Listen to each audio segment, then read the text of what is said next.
This is the Lesson 5-1 notes over identifying functions. So our key vocabulary terms for this lesson are relation, input, output, and function. So a relation is just any set of ordered pairs. Remember that ordered pairs are always written as x comma y. The input of the relation is the set of x coordinates, and the output of the relation is the set of y coordinates. So again, think of it as a relationship. All right, relation is just the short version of relationship, and it is a relationship between all of our x values and our y values. Okay, remember x coordinates are input, and y coordinates are output. You don't have to write that a second time, though. It's listed over here. Okay, these are all different ways that relations can be represented. So we've got ordered pairs. Again, this first number, okay, for each of these ordered pairs is going to be our x values, and then these second numbers are our y values. All right, in a table, again, we've got our x values and our y values.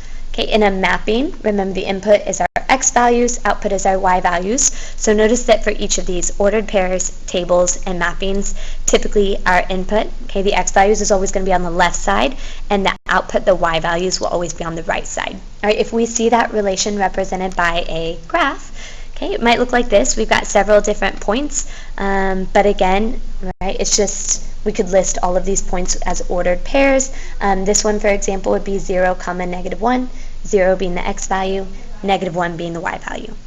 Right? A function is a specific type of relation that assigns exactly one output to each input. Right? So we're going to say here, no repeated x values. That's kind of one of the things that we're going to be looking for. No repeated x values. Okay, and here's an example. Okay, an arcade game. If you put in 1 quarter, you play 1 game. If you put in 2 quarters, you play 2 games, which means for every quarter that you put in, you play another game. So for each input, there's exactly one output. If we were to make a table representing the situation, you don't have to do this, but I'll just do one over to the side. It's going to be short, right? We've got our x and our y, right? If we plug in 1 quarter, we get 1 game. If we plug in 2 quarters, we get 2 games. If we plug in 3 quarters, we get 3 games, and so on. So each input has exactly one output. All right, here is what we're going to do next. So down here, when a graph represents a function, it has to pass the vertical line test. When a vertical line moves across the graph, it will only ever touch the graph in one place at a time. So you can use your finger, a pen, a ruler. You can just visualize it. You don't actually have to use anything, but this is what we're looking for. So if I were to drag this ruler across this graph, okay, I am only ever going to hit that line in one spot.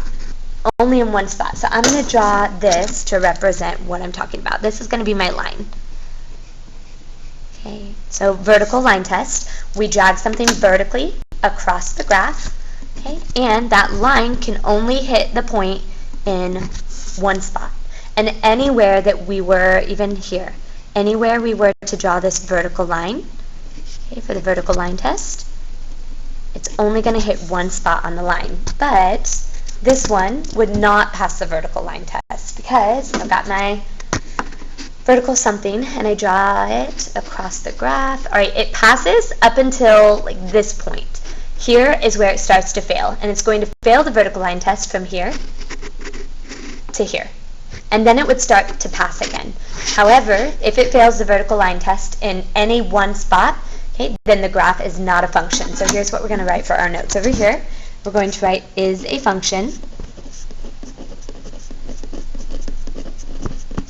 passes the vertical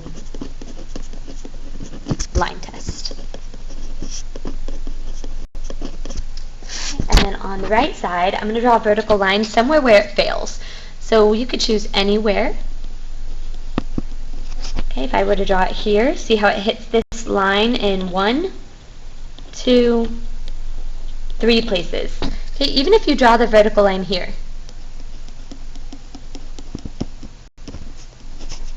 it only hits the line in 2 places, but either way it still fails. All right, so we're going to say not a function, and we're going to say fails the vertical